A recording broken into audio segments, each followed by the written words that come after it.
ఓం శాంతి. ఈరోజు మురళి 12/12/24.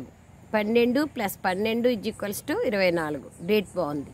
మధురమైన పిల్లలారా, ఈ చదువుని ఏదైతే తండ్రి చదివిస్తున్నారో ఇందులో అపారమైన సంపాదన ఉంది. కావున ఈ చదువుని బాగా చదువుకుంటూ ఉండండి. లింక్ ఎప్పుడూ తెగిపోకూడదు. బాబా అంటున్నారు, ఈ చదువు బాబా ఏదైతే చదివిస్తున్నారో ఈ చదువులో చాలా సంపాదన ఉంది. 21 జన్మలకు 84 జన్మలకు జతలో వచ్చే సంపాదన ఉంది. అందుకోసమే బాబా అంటున్నారు, బాగా చదువుకోండి. లింక్ బాబాతో ఎప్పుడు తెగిపోకూడదు. ఇంపార్టెంట్ అది. ప్రశ్న: ఎవరైతే వినాశకాలే విపరీత బుద్ధిగా ఉన్నారో వారికి మీ ఏ విషయం పైన నవ్వు వస్తుంది? జవాబు: ఇప్పుడు వినాశం సమీపంగా ఉంది అని మీరంటే వారికి నవ్వు వస్తుంది. ఎందుకంటే విపరీత బుద్ధి కాబట్టి. తండ్రి అయితే ఇక్కడ కూర్చొని ఉంటారు కదా, పావనంగా తయారు చేయడం తండ్రి డ్యూటీ. ఎప్పుడైతే పావనంగా అయిపోతారో అప్పుడు ఈ పాత ప్రపంచం వినాశం అయిపోతుంది, కొత్తది వస్తుంది. ఈ యుద్ధం వినాశం కోసం జరిగే యుద్ధం. మీరు దేవతలుగా అయితే మళ్ళీ ఈ కలియుగ చీచీ సృష్టిలోకి రారు. బాబా అంటున్నారు, వినాశకాలంలో విపరీత బుద్ధి ఎవరికి ఉంటుందో వాళ్ళు వినాశం సమీపంగా ఉంది అంటే నవ్వుకుంటారు. బాబా ఇక్కడ కూర్చొని ఉన్నారు అనేది వాళ్ళకు తెలీదు.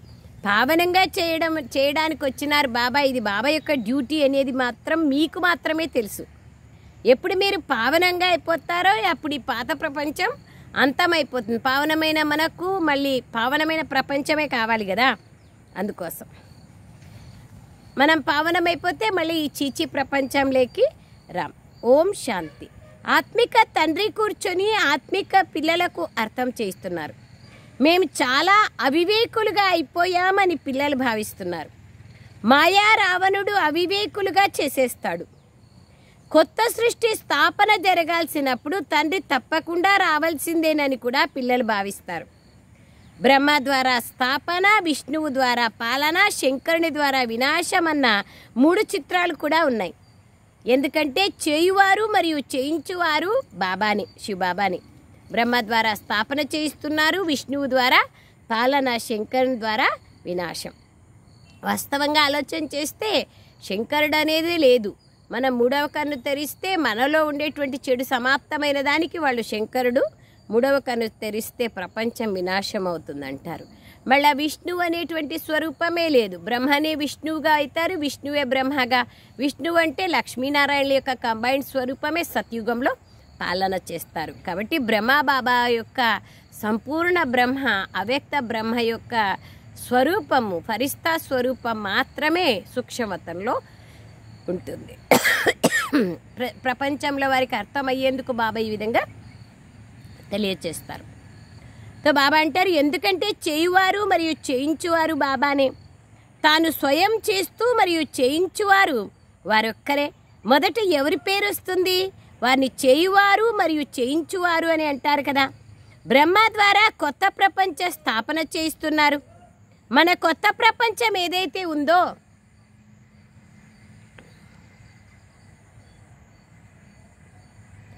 దేన్నైతే బాబా అంటున్నారు, దేన్నైతే మనం స్థాపిస్తున్నామో దాని పేరు దేవీ దేవతల ప్రపంచం అని కూడా మీకు తెలుసు. సత్యుగంలోనే దేవీ దేవతలు ఉంటారు. ఇంకెవరిని ఇలా దేవీ దేవతలు అని అనరు. అక్కడ అసలు మనుష్యులు ఉండనే ఉండరు. కేవలం ఒక్క దేవీ దేవత ధర్మమే ఉంటుంది, ఇంకా ఏ ధర్మము ఉండదు. ఇప్పుడు తప్పకుండా మేము దేవీ దేవతలుగా ఉండేవాళ్ళమని పిల్లలైన మీకు స్మృతిలోకి వచ్చింది. గుర్తులు కూడా ఉన్నాయి. ఇస్లాములు, బౌద్ధులు, క్రైస్తవులు మొదలైన వారందరికీ వారి వారి గుర్తులు ఉన్నాయి. మన రాజ్యం ఉన్నప్పుడు ఇంకెవ్వరూ ఉండేవారు కాదు. ఇప్పుడు మళ్ళీ ఇతర ధర్మాలు వచ్చేసాయి, ఎన్నో వచ్చేసాయి. వీధి వీధికి ఒక కాన్వెంట్ లాగా వీధి వీధికి ఒక ధర్మం వచ్చేసింది. కానీ మన దేవతా ధర్మమే లేదు, ప్రాయలోపం అయిపోయింది. గీతలో చాలా మంచి మంచి పదాలు ఉన్నాయి, కానీ ఎవ్వరూ అర్థం చేసుకోలేదు. వినాశకాలే విపరీత బుద్ధి వినశ్యంతి అనేది కూడా గాయనం ఉంది. మరియు వినాశకాలంలో ప్రీతి బుద్ధి కలవారు కూడా ఉన్నారు. వినాశమైతే ఈ సమయంలోనే జరుగుతుంది. అధర్మం పెచ్చు పెరిగిపోయిన సమయంలోనే వినాశం జరుగుతుంది.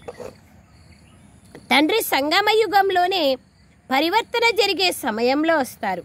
తండ్రి మీకు దీనికి బదులుగా అన్నీ కొత్తవే ఇస్తారు. వారు కంసాలి అయినారు, చాకలివారు అయినారు, మరియు వ్యాపారి కూడా అయినారు.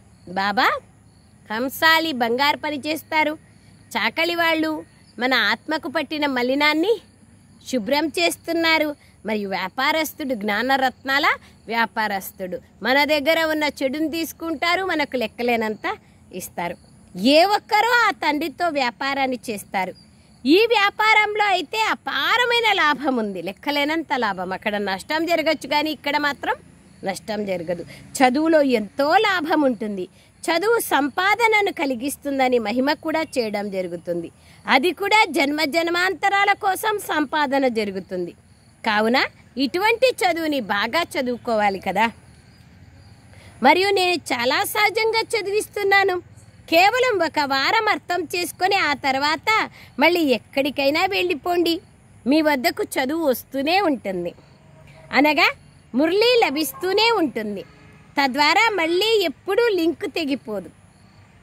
ఇది అంటే కంటిన్యూగా మురళి చదివితేనే బాబా వాళ్ళతో సంబంధం అనేది ఉంటుంది. మేము చదివినాంలే అనుకుంటే కుదరదు. పదే పదే చదివినప్పుడే దాని గురించి ఆలోచన అనేది జరుగుతుంది. ప్రాక్టికల్ స్వరూపంలోకి తీసుకురావాలనే విషయం కూడా అర్థమవుతుంది.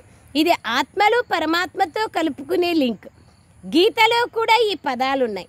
వినాశకాలంలో విపరీత బుద్ధి కలవారు వినాశం అవుతారు, ప్రీతి బుద్ధి కలవారు విజయాన్ని పొందుతారు. ఈ సమయంలో మనుషులు ఒకరినొకరు ఖండించుకుంటూ చంపుకుంటూ ఉన్నారు. వీరిలో ఉన్నంత క్రోధం, వికారం ఇంకెవ్వరిలోనూ ఉండదు.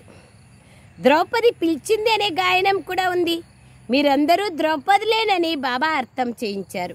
భగవాన్ వాచ, పిల్లలు ఎప్పుడు వికారాల్లోకి వెళ్ళకండి అని బాబా చెప్తున్నారు. అంతే కదా, వికారాల ద్వారా నష్టం కదా. నేను మిమ్మల్ని స్వర్గంలోకి తీసుకెళ్తాను, మీరు కేవలం తండ్రినైనా నన్ను స్మృతి చేయండి. ఇప్పుడు ఇది వినాశకాలం కదా, ఎవరి మాటను వినరు, పోట్లాడుకుంటూనే ఉంటారు బయట.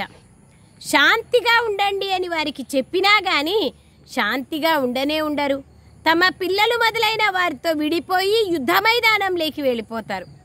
ఎంతోమంది మనుషులు మరణిస్తూనే ఉంటారు. మనుషులకు విలువ లేదు.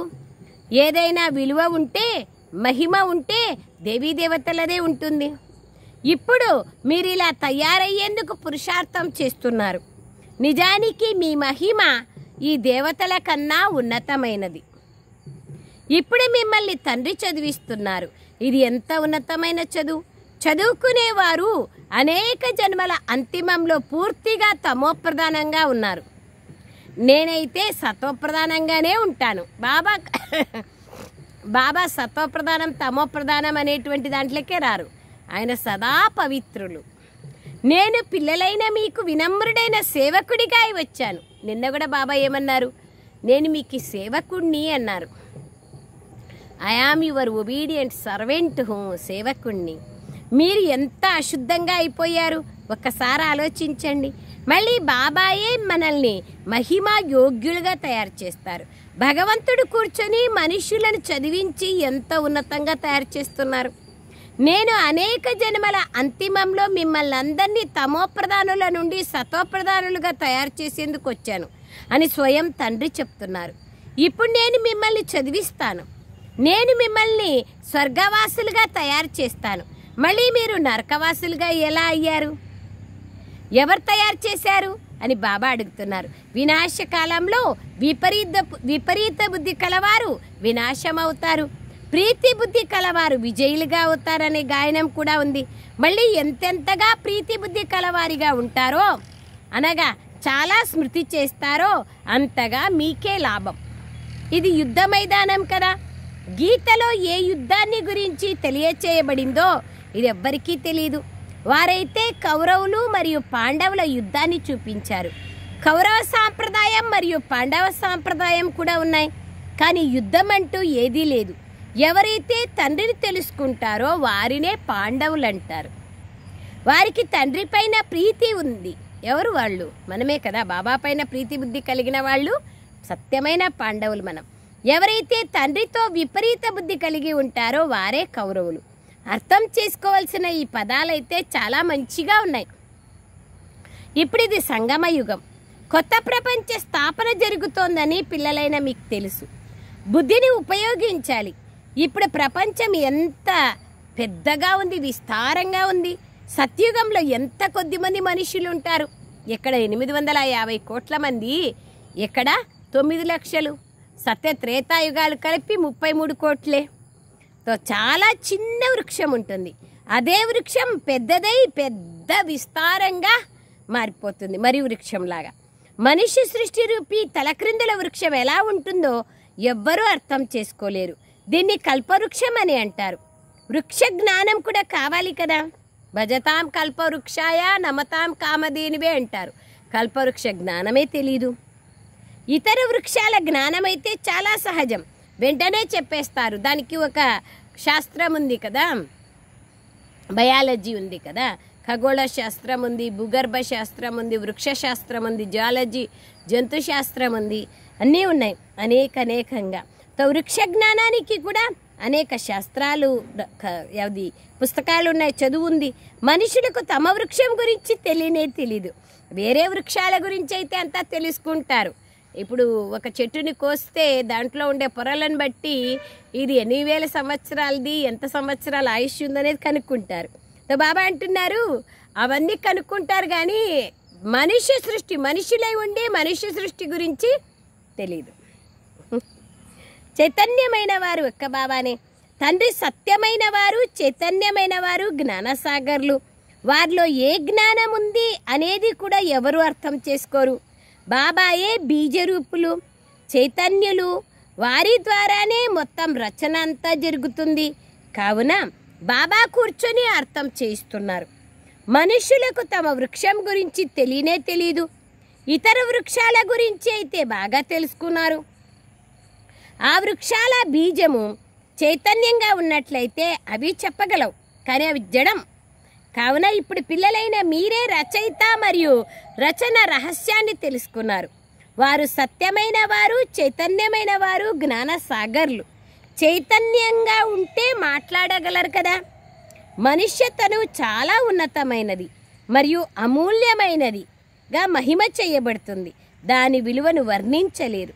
బాబా వచ్చి ఆత్మలకు అర్థం చేయిస్తున్నారు. బాబా ఆత్మలకు తండ్రి కదా, ఆత్మలకే అర్థం చేయిస్తారు. మీరు రూపము మరియు సుగంధము కూడా కలవారు. అంటే గుణాలు, శక్తులు కలిగేదాన్ని ఆత్మీయ సుగంధాన్ని చెప్తారు బాబా. రూపము మరియు సుగంధం. తండ్రి జ్ఞానసాగర్లు. వారి ద్వారా మీకు రత్నాలు లభిస్తాయి. ఈ జ్ఞాన రత్నాలు, ఈ రత్నాల ద్వారా, ఇవి జ్ఞాన రత్నాలు. ఈ రత్నాల ద్వారా మీకు ఆ రత్నాలు కూడా లెక్కలేనన్ని లభిస్తాయి. సత్యుగంలో లక్ష్మీనారాయణల వద్ద ఎన్ని రత్నాలు ఉన్నాయో చూడండి. వారు వజ్ర వైడూర్యాల మెహల్స్లో ఉంటారు. దాని పేరే స్వర్గం. మీరు దానికి అధిపతులుగా అవుతున్నారు. ఎవరైనా పేదవాడికి అకస్మాత్తుగా పెద్ద లాటరీ లభిస్తే పిచ్చివాడైపోతాడు కదా. మీకు విశ్వరాజ్యాధికారం లభిస్తే మాయ ఎంతగా ఎదుర్కొంటోంది అని బాబా కూడా అంటారు. విశ్వరాజ్యాధికారము లభిస్తుంది మనకి, కానీ విశ్వరాజ్యాధికారం తీసుకోకుండా మాయ ఎదుర్కొంటూ ఉంటుంది. ఏమేమో చెప్తుంది, ఏమేమో అప్పుడే మాయ తీసుకొని వస్తుంది. ఎన్నెన్నో పూర్తిగా తినేస్తుంది. మీరు పాముని చూశారు, కొండ చిలువ. అది కప్పని ఎలా పట్టుకుంటుంది, మామూలు పాము కూడా ఎలా మింగేస్తుందో చూడండి. మాయ ఎంత మంచి మంచి పిల్లలను కూడా మింగేస్తుంది. మీకు మున్ముందు తెలుస్తుంది. గజమును అంటే ఏనుగుని మొసలి తినేస్తుంది అని అంటారు కదా. సర్పం కప్పను పూర్తిగా మింగేస్తుంది. మాయ కూడా అటువంటిదే. పిల్లలను జీవిస్తూనే పట్టుకొని పూర్తిగా అంతం చేసేస్తుంది. మాయని బాబా సర్పంతో, కొండ చిలువతో మరియు మొసలితో పోల్చుతున్నారు. దానితో మళ్ళీ ఎప్పుడు బాబా పేరును కూడా తలుచుకోరు. మీలో యోగ బలం యొక్క శక్తి చాలా తక్కువగా ఉంది. మొత్తం ఆధారం అంతా యోగ బలం పైనే ఉంది. ఏ విధంగా పాము కప్పని మింగేస్తుందో అలా పిల్లలైన మీరు కూడా మొత్తం రాజ్యాధికారం అంతటినీ మింగేస్తారు. ఎక్కడ చూడండి, పాము కప్పని మింగేసేది ఎక్కడా, మొసలి ఏనుగుని మింగేసేది ఎక్కడా, ఎక్కడ బాబా అంటున్నారు మాయ మహారథీయ మంచి మంచి పిల్లల్ని మింగేసేది ఎక్కడా. ఇప్పుడు అదే శబ్దాన్ని బాబా పాజిటివ్ వేలో చెప్తున్నారు. మీరు విశ్వరాజ్యాధికారాన్ని మింగేస్తారు. విశ్వరాజ్యాధికారాన్ని క్షణంలో తీసుకుంటారు. తండ్రి ఎంత సహజమైన ఉపాయాన్ని తెలియచేస్తారు. ఇందులో మారణాయుధాలు మొదలైనవి ఏవీ లేవు. తండ్రి జ్ఞాన యోగాల అస్త్రశస్త్రాలను ఇస్తున్నారు. వారు మళ్ళీ స్థూలమైన మారణాయుధాలు మొదలైన వాటిని చూపించారు. పిల్లలైన మీరు ఈ సమయంలో మేము ఎలా ఉన్న వాళ్ళం, ఎలా అయిపోతున్నామని అంటారు. ఎలా కావాలనుకుంటే అలా అనండి. మనం ఇలా తప్పకుండా ఉండేవాళ్ళం దేవీదేవతలుగా. వారు కూడా మనుషులే కదా దేవతలు, కానీ వారిలో గుణాలున్నాయి. అయితే అవగుణాలైతే ఉంటాయి కదా, మనలో అయితే అవగుణాలు ఉంటాయి. వారైతే మనుషులే కానీ గుణాలు వాళ్ళల్లో ఉంటాయి. దేవతలలో దైవీ గుణాలు ఉంటాయి. కావుననే వారిని మీరు సర్వగుణ సంపన్నులు, సంపూర్ణ నిర్వికారీలు, మర్యాద పురుషోత్తములు, అహింసా పరమోధర్ములు అని పిలవడం జరుగుతుంది. తో బాబా అంటున్నారు నిర్గుణులైన మాలో ఏ గుణము లేదు అని అంటారు. ఈ సమయంలో మొత్తం ప్రపంచమంతా నిర్గుణంగా ఉంది, అనగా దైవీ గుణాలు ఒక్కటి కూడా లేవు. గుణాలను నేర్పించే తండ్రిని గురించి కూడా తెలియదు. కావుననే వినాశకాలే విపరీత బుద్ధి అంటారు. ఇప్పుడు సంగమ యుగంలో వినాశమైతే జరగాల్సిందే. ఇప్పుడు పాత ప్రపంచం వినాశమవుతోంది మరియు కొత్త ప్రపంచ స్థాపన జరుగుతోంది. దీన్ని వినాశకాలమనే అంటారు. ఇది అంతిమ వినాశ సమయం. మళ్ళీ అర్ధకల్పం ఎటువంటి యుద్ధం మొదలైనవి జరగవు. మనుషులకి ఏమీ తెలియదు. వినాశకాలే విపరీత బుద్ధిగా తప్పకుండా ఉన్నారు. మరి తప్పకుండా పాత ప్రపంచం వినాశం జరుగుతుంది కదా. ఈ పాత ప్రపంచంలో ఎన్ని ఆపదలున్నాయి, మరణిస్తూనే ఉంటారు. బాబా ఈ సమయం యొక్క పరిస్థితి గురించే చెప్తున్నారు. తేడా అయితే ఎంతో ఉంది కదా. ఈరోజు భారతదేశ పరిస్థితి ఇలా ఉంది, రేపు భారతదేశం ఎలా ఉంటుంది? ఈరోజు ఇలా ఉన్నారు, మళ్ళీ రేపు ఎలా ఉంటారు? మొదట కొత్త ప్రపంచం ఎంత చిన్నగా ఉంటుందో మీకు తెలుసు. అక్కడైతే మెహల్స్లో ఎన్నో వజ్ర వైడూర్యాలు మొదలైన ఉంటాయి. భక్తి మార్గంలో కూడా మీ మందిరాలు తక్కువగా ఏమి ఉండవు. కేవలం ఒక్క సోమనాథ మందిరం మాత్రమే ఉండదు కదా. ఎవరైనా ఒకరు తయారు చేస్తే వారిని చూసి ఇతరులు కూడా తయారు చేస్తారు. ఒక్క సోమనాథ మందిరం నుండే ఎంతగా దోచుకున్నారు గజనీ మహమ్మద్ వచ్చి. ఎంతగా 18 సార్లు దండయాత్ర చేసి దోచుకొని పోయినారు.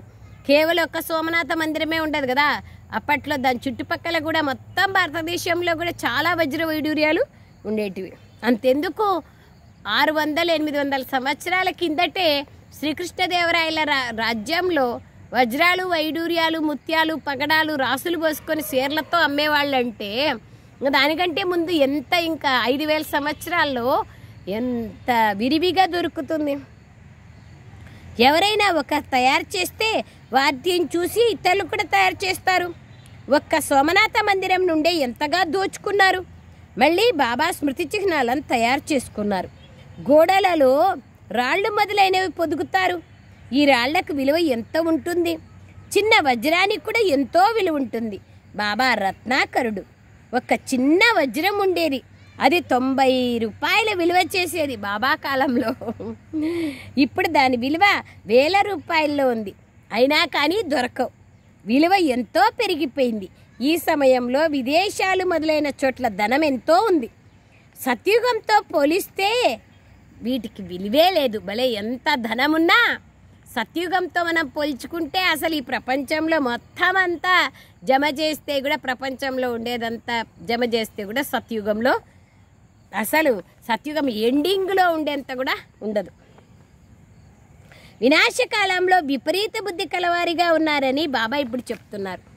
వినాశనం అనేది బాబా అంటారు సమీపంగా ఉంది. వినాశం సమీపంగా ఉంది అని మీరంటే మనుషులు నవ్వుతారు. నేను ఎంత సమయం కూర్చొని ఉంటాను? నాకు ఇక్కడ ఏమైనా ఆనందం కలుగుతుందా? నేను సుఖాన్ని తీసుకోను, అలాగే దుఃఖితులుగా కూడా అవ్వను అని బాబా అంటారు. నా పైన పావనంగా తయారు చేసే డ్యూటీ ఉంది. మీరు ఇలా ఉండేవాళ్ళు పతితంగా, మళ్ళీ ఇప్పుడు పావనమైన, ఒకప్పుడు పావనంగా ఉంటే మళ్ళీ ఇప్పుడు పతితమైన బాబా అంటున్నారు. ఇప్పుడు ఇలా తయారవ్వనున్నారు, మళ్ళీ మిమ్మల్ని ఇలా ఉన్నతంగా బాబా తయారు చేస్తున్నారు. మళ్ళీ మనం అలా తయారవుతామని మీకు తెలుసు. ఇప్పుడు మీకు ఈ తెలివి వచ్చింది. మనం దైవీ వంశానికి చెందిన వారిగా ఉండేవారం, రాజ్యం ఉండేది, ఒకప్పుడు పోగొట్టుకున్నాం. మళ్ళీ ఇలాగే మన రాజ్యాన్ని పోగొట్టుకున్నాం. మళ్ళీ ఇతరులు రావడం మొదలుపెట్టారు, బ్రిటిష్ వాళ్ళు, ముసల్మాన్లు. ఇప్పుడిక ఈ చక్రం పునరావృతం అవుతోంది. లక్షల సంవత్సరాల విషయమే లేదు. ఈ యుద్ధం వినాశం యొక్క యుద్ధం. అటువైపు అయితే చాలా సుఖంగా మరణిస్తారు, ఎటువంటి కష్టమూ ఉండదు, హాస్పిటల్స్ మొదలైనవి ఏవీ ఉండవు. ఎవరు కూర్చొని సేవ చేస్తారు మరియు ఏడుస్తారు? అక్కడ ఈ విధానమే ఉండదు. వారి మృత్యువు చాలా సహజంగా ఉంటుంది.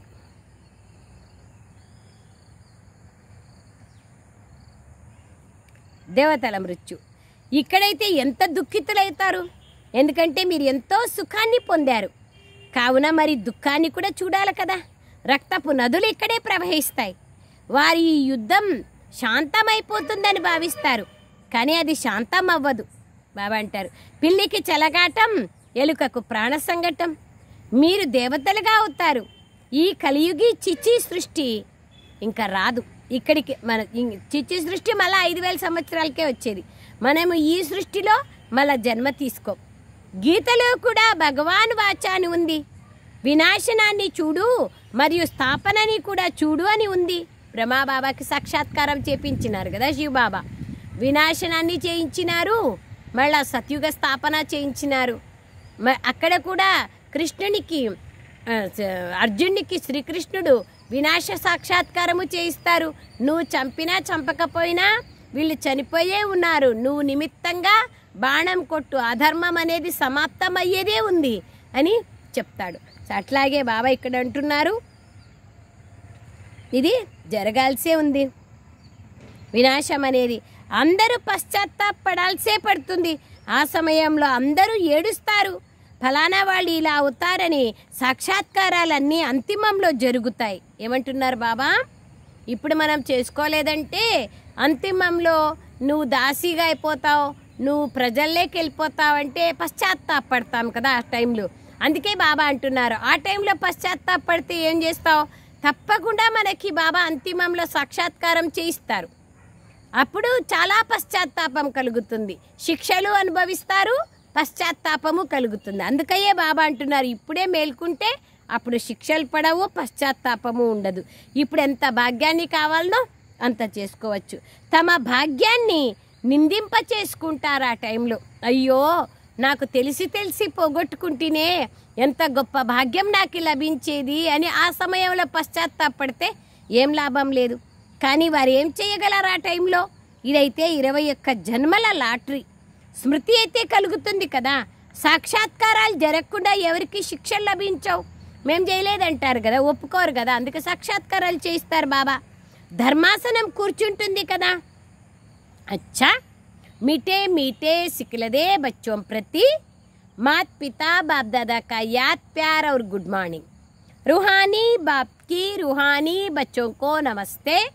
हम रूहानी बच्चों की रूहानी मात पिता बाप दादा को याद प्यार गुड मॉर्निंग और नमस्ते नमस्ते नमस्ते. बाबा नमस्ते. थैंक यू बाबा, थैंक यू बाबा. సారాంశం, స్వయంలో జ్ఞాన రత్నాలను ధారణ చేసి రూపము మరియు సుగంధము కలవారిగా కావాలి. రూపం అంటే గుణాలు, గుణాల సౌందర్యము, సుగంధం అంటే ఆత్మీయత, సువాసన. జ్ఞాన రత్నాల ద్వారా విశ్వ రాజ్యాధికారం యొక్క లాటరీ తీసుకోవాలి. సెకండ్ పాయింట్, ఈ వినాశకాలంలో తండ్రి పైన ప్రీతి బుద్ధి నుంచి ఒక్కరి స్మృతిలోనే ఉండాలి. అంతిమ సమయంలో పశ్చాత్తాప పడేలాగా భాగ్యాన్ని తిట్టుకోవలసి వచ్చేలాంటి కర్మలు ఏవి చేయకూడదు. వరదానం, సదా స్నేహులుగా అయ్యి ఎగిరే కళ అనే వరదానాన్ని ప్రాప్తి చేసుకునే నిశ్చింత విజయీ ఆత్మలుగా కండి. నిశ్చితంగా విజయం దొరుకుతుంది. నిశ్చింతాత్మలుగా కండి. సదా స్నేహిలుగా కండి. ఎగిరే కళ అనే వరదానాన్ని ప్రాప్తి చేసుకోండి. స్నేహిలుగా అయితే ఎగిరే కళలోకి వెళ్ళిపోతారు. అప్పుడు నిశ్చితంగా విజయం లభిస్తుంది. నిశ్చింతగా ఉంటారు.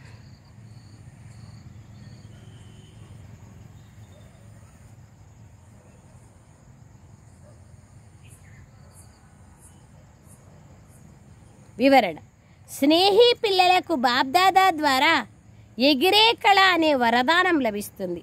ఎగిరే కళ ద్వారా క్షణంలో బాబ్దాదా వద్దకు చేరుకున్నట్లయితే ఏ రూపంలో వచ్చినా కానీ మాయ మిమ్మల్ని తాకను కూడా తాకలేదు. బాబా దగ్గరుంటే మాయ ఎట్లొస్తుంది? జహా బాప్ హే వహా పాప్ నహీ, జహా పాప్ హే వహా బాప్ నహీ.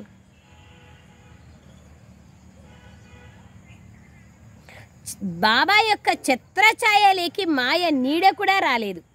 స్నేహము శ్రమను మనోరంజనంలోకి పరివర్తన చేసేస్తుంది. స్నేహము శ్రమను మనోరంజనంలోకి పరివర్తన చేసేస్తుంది. స్నేహము ప్రతి కర్మలో నిశ్చితమైన విజయీ ఆత్మగా స్థితిని అనుభవం చేయిస్తుంది. విజయం నిశ్చితం. ఆ విధంగా మన స్థితిని అనుభవం చేస్తుంది. స్నేహి పిల్లలు అన్ని వేళలా నిశ్చింతులుగా ఉంటారు. స్నేహి పిల్లలు సదా నిశ్చింతులుగా ఉంటారు. స్లోగన్. ఏది కొత్తది కాదు అనే స్మృతి ద్వారా సదా అచలంగా ఉన్నట్లయితే సంతోషంతో నాట్యం చేస్తూ ఉంటారు. ఏది కొత్తది కాదు అనే స్మృతి ద్వారా సదా అచలంగా ఉన్నట్లయితే సంతోషంతో నాట్యం చేస్తూ ఉంటారు. ఓం శాంతి. థ్యాంక్ యూ బాబా. Thank you.